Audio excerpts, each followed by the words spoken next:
ரீசெண்டா இந்த வீடியோ வந்து எல்லாருமே பார்த்துட்டு இருப்பீங்க. இன்ஸ்டாகிராம்லயும் சரி, யூடியூப்லயும் சரி, இந்த ஒரு ஆட வந்து அட்வர்டைஸ்மெண்ட் எல்லாருமே பார்ப்பீங்க. பட் இந்த அட்வர்டைஸ்மெண்ட் ஒரு இனோவேஷனா கொடுத்தாங்கன்னு சொன்னா நம்புவீங்களா? இதுல இருக்க மார்க்கெட்டிங்கான ஸ்ட்ராட்டஜி என்ன? எல்லாருக்குமே வந்து நார்மலா கொடுத்தா பீப்புள் வந்து கன்சியூம் பண்ண மாட்டாங்க. லைக் வந்து இதுவே டெண்டர் கோகனட் உங்களுக்கு தெரியும் ஓனருக்கு. ஏன் டெண்டர் கோகனட் போட்டா எல்லாமே பார்க்க மாட்டாங்க. ஒரு நார்மலா போஸ்டா தான் இருக்கும். இதனால தான் நிறைய பீப்புள் வந்து யூஸ் பண்ற பிசினஸ்ல ஆகட்டும், நிறைய மார்க்கெட்டிங் ஸ்ட்ராட்டஜி ஆகட்டும், எல்லாமே ஒரு டிஃப்ரெண்டா கொடுக்குறாங்க. லைக் வந்து எப்படி சொல்ல போனா, ஒரு கோகோ கோலாவா இருக்கட்டும், ஒரு பிஎம்டபிள்யூ பென்ஸ் ஆகட்டும், அந்த ஸ்ட்ராட்டஜி யூஸ் பண்றாங்க சொல்லலாம். எப்படிடா சொல்ற அப்படின்னா, நார்மலா பீப்புள் வந்து ஒரு சின்ன ஃபால்ட் பண்ணுவாங்க. அந்த ஃபால்ட் வந்து எல்லாருமே வந்து வெளியில தெரியற மாதிரி இருக்கும். அந்த ஃபால்ட்டை வந்து கண்டென்டிஃபை பண்ணி ஒரு விஷயம் சொல்ற மாதிரி ஒரு விஷயங்கள் பண்ணியிருப்பாங்க. அப்படி சொல்லுமா அந்த பிராண்ட் வந்து இன்க்ரீஸ் ஆகும் வேல்யூ. எப்படி அப்படின்னா ஆட்டோமேட்டிக்கா அவங்க வந்து கண்டுபிடிச்சிட்டாங்களே, இவங்க தப்பு பண்ணிட்டாங்களே அப்படின்னு சொல்ற மாதிரி நம்ம நினைப்போம். பட் அவங்க வந்து நம்ம மூலமா மார்க்கெட் பண்ணணும் அப்படின்னு நினைக்கிறாங்க. அதுதான் மைண்ட் செட். இந்த ப்ராடக்ட் வந்து நார்மலா வந்து டெண்டர் கோகோனட் அப்படின்ற ஒரு மெத்தட்ல போட்டிருந்தாங்க அப்படின்னா நம்ம இதை பத்தி பேசியிருக்க மாட்டோம், பேசவும் மாட்டோம். பட் இந்த மாதிரி ஒரு ஸ்ட்ராட்டஜி ஒரு விஷயம் பண்றதுனால இம்பாக்ட் வந்து நிறைய கொடுக்குது சோசியல் மீடியால. இது ஒரு போஸ்ட் ஒரு லைக் வருது டிஃப்ரெண்டா இருக்கு அப்படின்னு சொல்றாங்க. பட் இது மட்டும் இல்ல, மேனேஜ்மெண்ட் சம்பந்தம் பார்க்கும்போது லைஃப்ல மட்டும் இல்லை, பிசினஸ்ல மட்டும் இல்லை, எல்லாமே வந்து டிஃப்ரெண்டா இனோவேட்டிங்கா பண்றவங்களுக்கு தான் மார்க்கெட்ல வேல்யூ. அப்படி இல்லை அப்படின்னா சேச்சுரேஷன் சொல்லுவாங்க, அது டவுன்ல போயிடும்.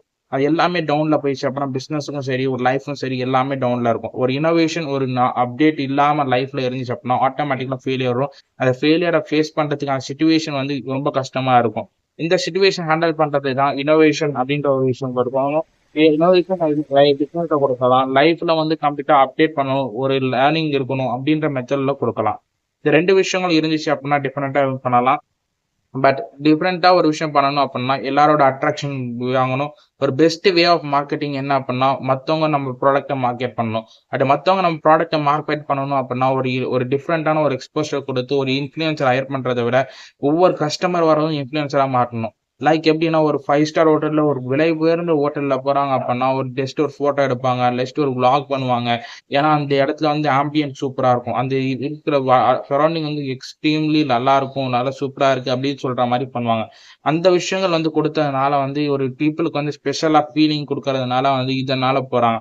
இதே ஒரு செலிபிரிட்டி ஹோட்டலுக்கு போகும்போது வந்து செலிபிரிட்டி வந்து இந்த ஹோட்டல்ல தங்கியிருக்காங்க, இந்த ஹோட்டல்ல இருக்காங்க அப்படின்னு போட்டு வீடியோ போடுவாங்க. அது ஆட்டோமேட்டிக்கலா மார்க்கெட்டிங் பண்ற மாதிரி இருக்கும். அந்த நம்மள மார்க்கெட்டிங் பண்றதை விட பீப்புள் நம்ம ப்ராடக்ட்டை மார்க்கெட்டிங் பண்ணாங்க அப்படின்னா ஆட்டோமேட்டிக் growth இருக்கும். எக்ஸாம்பிள் சொல்ல போனா அப்படின்னா ராமேஸ்வரம் ஹோட்டல்னு சொல்லலாம் பெங்களூர்ல.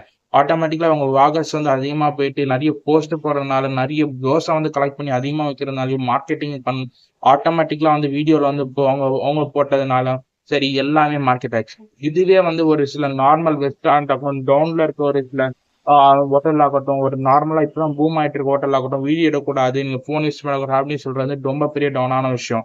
இப்போ டெக்னாலஜி அடாப்டேட் ஆயிருக்க சுச்சுவேஷன் வந்து டெக்னாலஜி வச்சு நீங்க growth பண்ணீங்க அப்படின்னா ஆட்டோமேட்டிக்கலா பிசினஸும் சரி அண்ட் லைஃபும் சரி இம்ப்ரூவ்மெண்ட் ஆகும்.